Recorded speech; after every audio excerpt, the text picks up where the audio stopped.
Ils t'interrogent sur les nouvelles lunes. Dis, elles servent aux gens pour compter le temps et aussi pour le Hajj, pèlerinage, et ce n'est pas un acte de bienfaisance que de rentrer chez vous par l'arrière des maisons. Mais la bonté pieuse consiste à craindre Allah. Entrez donc dans les maisons par leurs portes et craignez Allah afin que vous réussissiez. Combattez dans le sentier d'Allah ceux qui vous combattent et ne transgressez pas. Certes, Allah n'aime pas les transgresseurs. Et tuez-les où que vous les rencontriez et chassez-les d'où ils vous ont chassés.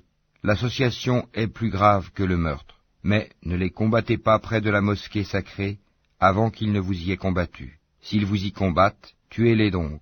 Telle est la rétribution des mécréants. S'ils cessent, Allah est, certes, pardonneur et miséricordieux.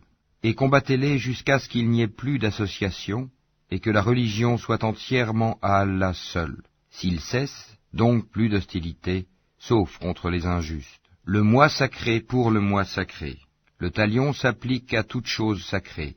Donc, quiconque transgresse contre vous, transgressez contre lui à transgression égale. Et craignez Allah, et sachez qu'Allah est avec les pieux.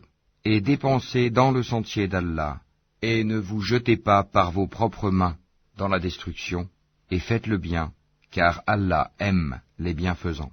Et accomplissez pour Allah le pèlerinage et l'Umra. Si vous en êtes empêchés, alors faites un sacrifice qui vous soit facile, et ne rasez pas vos têtes avant que l'offrande, l'animal à sacrifier, n'ait atteint son lieu d'immolation. Si l'un d'entre vous est malade ou souffre d'une affection de la tête et doit se raser, qu'il se rachète alors par un siyam, ou par une aumône, ou par un sacrifice. Quand vous retrouverez ensuite la paix, quiconque a joui d'une vie normale après avoir fait l'Umra, en attendant le pèlerinage, doit faire un sacrifice qui lui soit facile. S'il n'a pas les moyens, qu'il jeûne 3 jours pendant le pèlerinage, et 7 jours une fois rentré chez lui, soit en tout 10 jours. Cela est prescrit pour celui dont la famille n'habite pas auprès de la mosquée sacrée.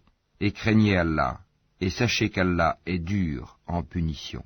Le pèlerinage a lieu dans des mois connus. Si l'on décide de l'accomplir, alors point de rapport sexuel, point de perversité, point de dispute pendant le pèlerinage. Et le bien que vous faites, Allah le sait.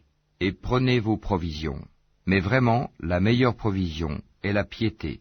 Et redoutez-moi, ô doué d'intelligence. Ce n'est pas un péché que d'aller en quête de quelque grâce de votre Seigneur. Puis, quand vous déferlez depuis Arafat, invoquez Allah, à Al-Mashair, Al-Haram, Al-Muzdalifa, et invoquez-le, comme il vous a montré la bonne voie, quoiqu'auparavant vous étiez du nombre des égarés. Ensuite, déferlez par où les gens déferlèrent, et demandez pardon à Allah, car Allah est pardonneur et miséricordieux. Et quand vous aurez achevé vos rites, alors invoquez Allah, comme vous invoquez vos pères, et plus ardemment encore. Mais il est des gens qui disent seulement, « Seigneur, accorde-nous le bien ici-bas. » Pour cela, nulle part dans l'au-delà.